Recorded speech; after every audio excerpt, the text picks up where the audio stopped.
Anyway, I'm photographing right now the second floor. You can see the ascending stairwell. It hits a platform, which you can't quite see, and then continues in the opposite direction up to the second floor. 56. Again, panning to the right, showing a little bit more of the ceiling and the closet area. 57. Panning to the right again. Actually, no, I'm sorry. So that door to the far right of this photograph is the front door. So that's where I was standing a second ago.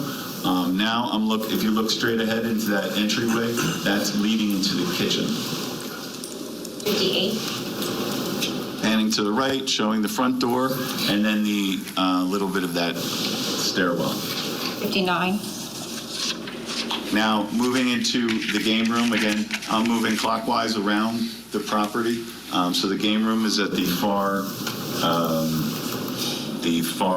east side, or the far left side of the property, looking if you're staying on the street.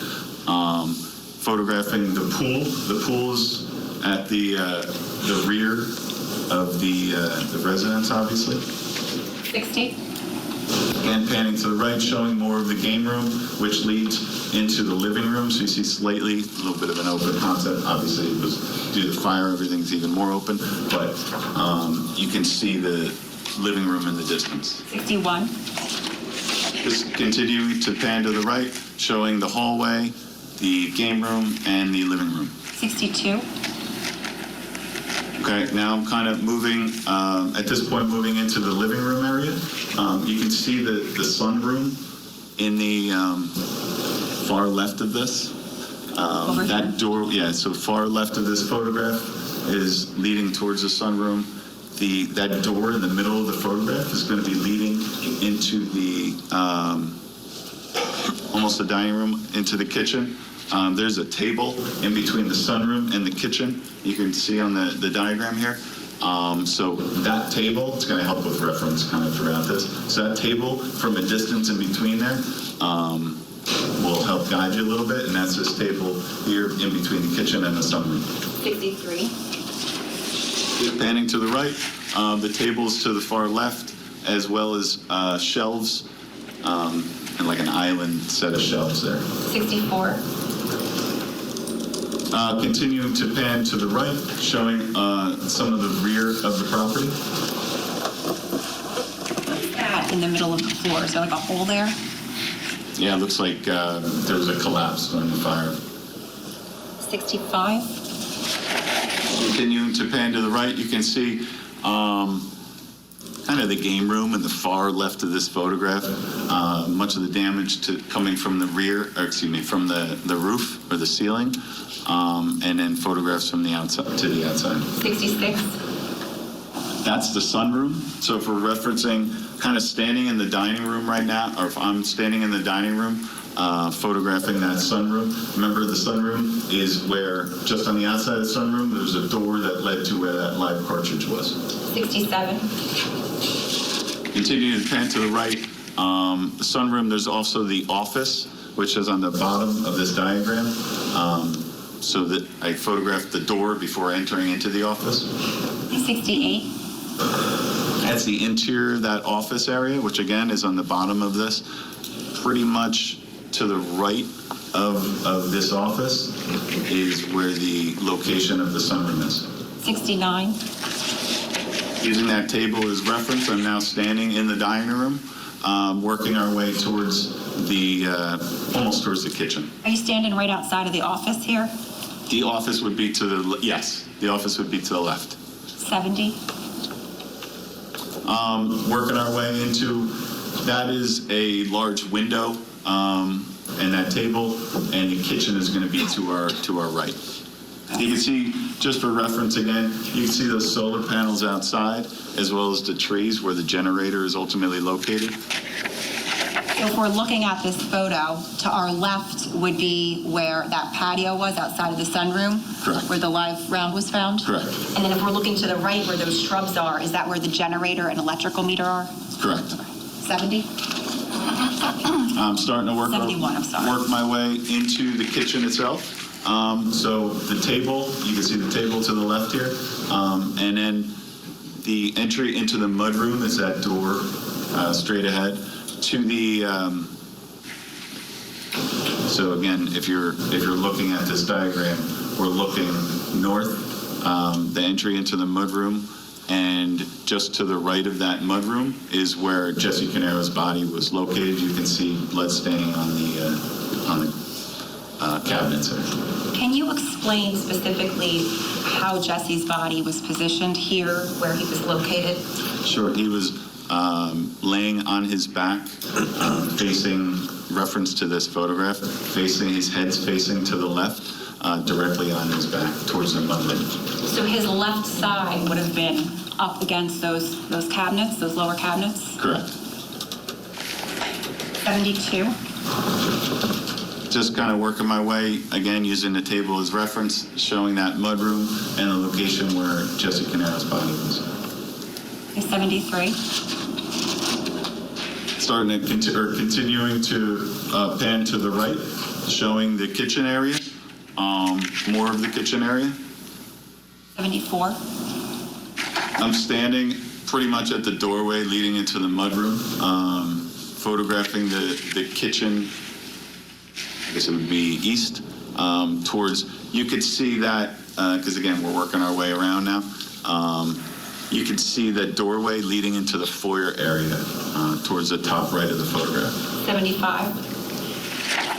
Panning to the right, showing the kitchen, as well as a little bit of the dining, or at least working our way towards the dining room. 76. Again, just another photograph using that table as reference. That sunroom directly past it, again, is the exit, the rear exit leading into that back porch. And if you're facing that sunroom, directly behind you would be what? Right where I'm standing here, If you're, the yes. mudroom. Thank you. Okay, 77. Again, working my way around. That is the doorway or the entryway that would lead to the foyer, still in the kitchen. I'm sorry, 78. Panning to the right, showing a little bit of the island, as well as, again, that table to the far right. 79. Continuing to pan to the right, showing the other end of the kitchen. And 80. And again, panning to the right, you can't quite see it, but that would be the entry into the mudroom. Again, Jesse Caneiro's body would be located on the ground right near those cabinets on the bottom right of this photograph. Now, we're going to get to it, but I just want to ask you, we're on slide 80, and you said you explained where Jesse's body was. What else was found, if you're looking at the photo of where Jesse's body would have been, to the left? A discharge cartridge casing. Was it a bullet? Or casing? We're going to get to it, so, but there was a bullet then. some type of ballistic ammunition? evidence. Okay. Slide 81. Again, I'm standing in the entryway leading into the foyer, just photographing that area. 82. Panning to the right, that's the mudroom and far end of the kitchen, and then the island of the kitchen. 83. Continuing to pan to the right, showing the rest of the kitchen. If you're looking out this kitchen window, what are we looking at out there? So you can see one vehicle, and the garage is directly to the left of it, or in front of it, reference to how it's parked. Do you see where the left, or I'm sorry, if you're looking at the photo, the right sink is? Yes. Now, to the right of that on the counter, ultimately, was anything of significance found over there? Yes, there was a knife block with 17 knives. Okay, we'll get to that. 82, I think? I'm sorry, 84. It's just standing in the same location, but panning down, showing the counter. Is that a tray of cookies there? Yes, it is. 85. Again, standing where the mudroom is now, showing that table. And this is just to sort of orient ourselves for the next photograph. 86. Now working my way into the sunroom itself. The door's closed, but obviously the windows are blown out. And showing the water damage and the fire damage in the sunroom. 87. And inside the sunroom now, photographing the interior of it. 88. Panning to the right, showing the doorway that leads into the rear property. 89. That is another view of that back right patio that we referenced earlier, where the live cartridge was located. 90. Again, just another view of that. You can slightly see in this photograph, but we'll get more clear in a second, where spray paint was used. So as I documented all these items, the live cartridge as well as the rest of the ballistic evidence on scene, it was collected, used as evidence placards. Ultimately, when after everything's all done and completed, we spray painted those locations and documented them by their evidence numbers, or in this case, because it didn't have one, or their placard numbers, as C for cartridge. So we're doing that. I'm doing that in preparation of the diagram so that when the engineers come back, and they know where all the evidence is. 91.